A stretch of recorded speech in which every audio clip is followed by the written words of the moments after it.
Chapitre 27 Tabouk. Sois sincère.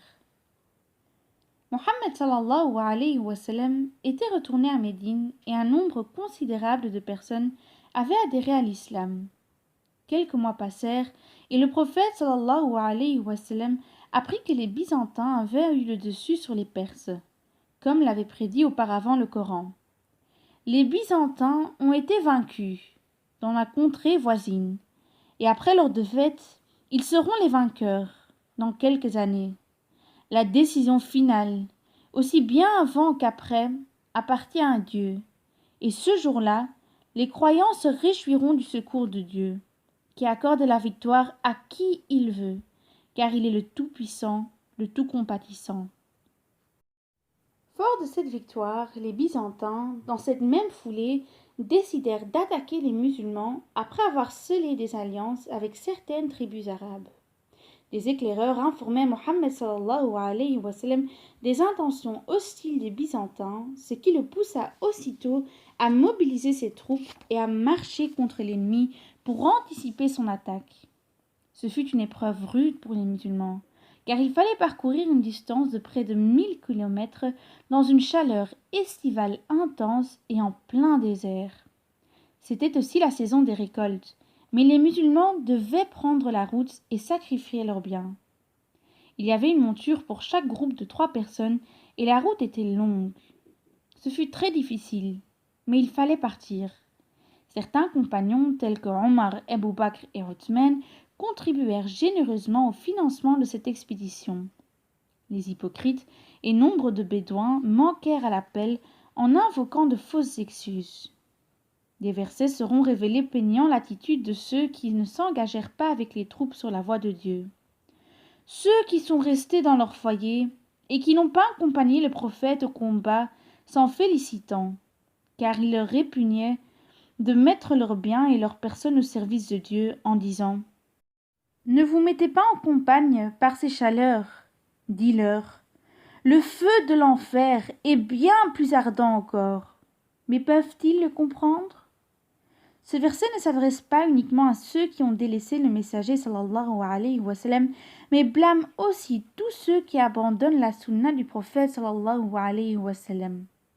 Quelques compagnons, au total 3, restèrent également chez eux par pure paresse, ce qui leur valut d'être boycottés par le prophète sallallahu alayhi wa sallam pendant 50 jours après son retour de Tabouk. Et toi, chère sœur, cher frère, combien de jours le prophète sallallahu alayhi wa sallam t'aurait boycotté s'il voyait tes péchés? Cela se compterait en années, certainement. Durant le mois de Rajab de l'an 9 de l'Hégire, le prophète sallallahu alayhi wa sallam partit à la tête de 30 000 hommes et demanda à Ali de rester auprès de sa famille.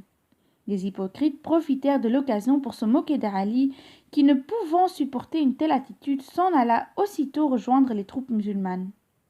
Le prophète sallallahu alayhi wa sallam fut surpris de son arrivée et l'exhorta à retourner à Médine sans tenir compte des sarcasmes des hypocrites, en l'invitant à être pour lui ce que Aaron alayhi salam avait été pour son frère Moïse alayhi salam. Arrivés à un lieu nommé Tabouk, les musulmans s'installèrent et établirent leur campement. Cependant, l'ennemi avait eu vent du mouvement des musulmans et, effrayé, décida de renoncer au combat. Mohammed sallallahu alayhi wa sallam et son armée demeurèrent près de 20 jours à Tabouk, après quoi ils retournèrent à Médine. Il n'y avait finalement pas eu d'affrontement, mais cette entreprise avait permis de discerner clairement les hypocrites des musulmans et les musulmans qui font effort sur le chemin de Dieu des musulmans paresseux. En effet, l'épreuve était difficile. C'était la saison des fortes chaleurs. Le trajet était très long et l'entreprise devait se faire au détriment de la récolte des fruits qui constituaient une grande part des richesses des gens de Médine. La sincérité de chacun allait, à travers cette épreuve, apparaître au grand jour. Il s'agissait en vérité d'une bataille intérieure, d'une expédition contre son propre ego.